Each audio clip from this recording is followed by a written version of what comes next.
rise. Joining me now from Tel Aviv is Benjamin Anthony, co-founder and CEO of the MirYam Institute.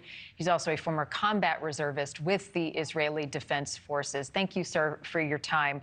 I know that you are concerned about the growing support for Hamas that we're seeing here in the United States on college campuses. It's a situation you call problematic. What do you think people are misunderstanding about this situation? Well, I'm concerned, but I'm unsurprised. Unfortunately, the anti-Israel and, dare I say, anti-Semitic bias has been growing and bubbling and stirring and percolating over there in the United States of America, beginning at the level of academia in the university campuses, which were endowed by many, many states that are adversarial towards the state of Israel.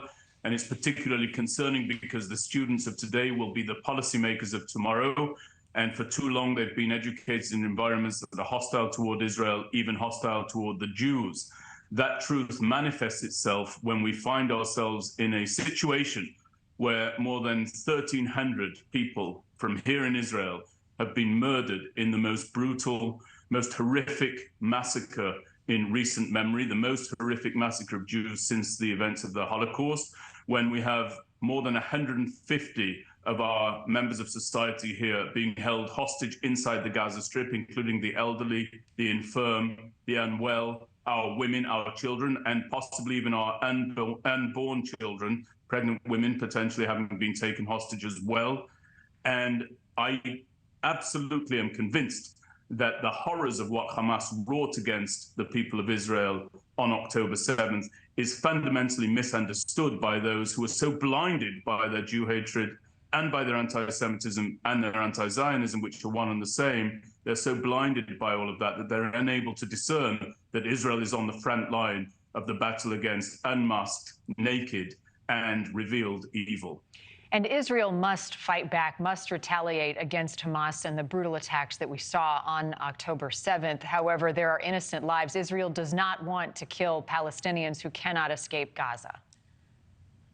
No, the state of Israel has absolutely no desire. And quite frankly, our leaders and even the upper echelons of our defense establishment have no mandate to target innocent civilians. That's not something we're in the business of doing. Consider for a moment that the Israel Defense Forces is by far the most potent military force in the region.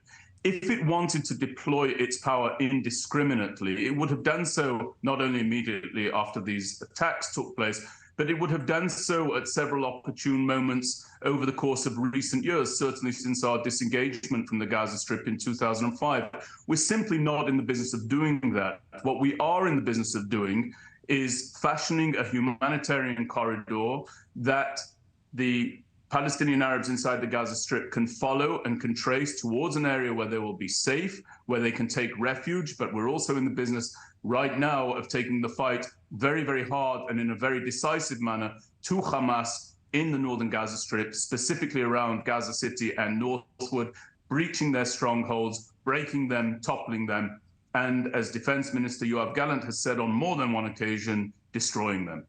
Having these corridors is one thing. Seeing it happen is quite another. What role does Egypt and Lebanon and others play in making sure, and Israel as well, that these areas have access to the people who want to get out and that it's carried through?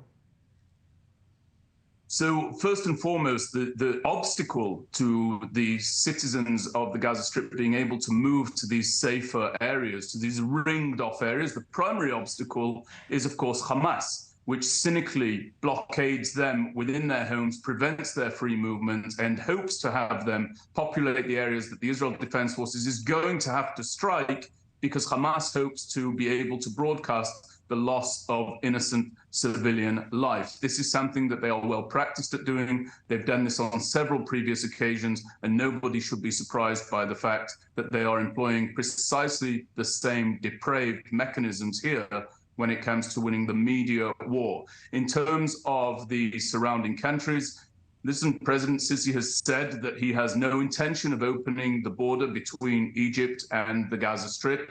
I'm afraid that that really is not necessarily the requirement of the state of Israel to remedy. What we can do is move the Palestinian Arabs and induce their movement down south where they will be safe, facilitate that movement, bring about that humanitarian corridor, Once they are there, however, I think it would be befitting of their peoplehood to open their gates and to allow them refuge, perhaps in the expanse of the Sinai Peninsula there that abuts the Gaza Strip. Benjamin Anthony, thank you for your time.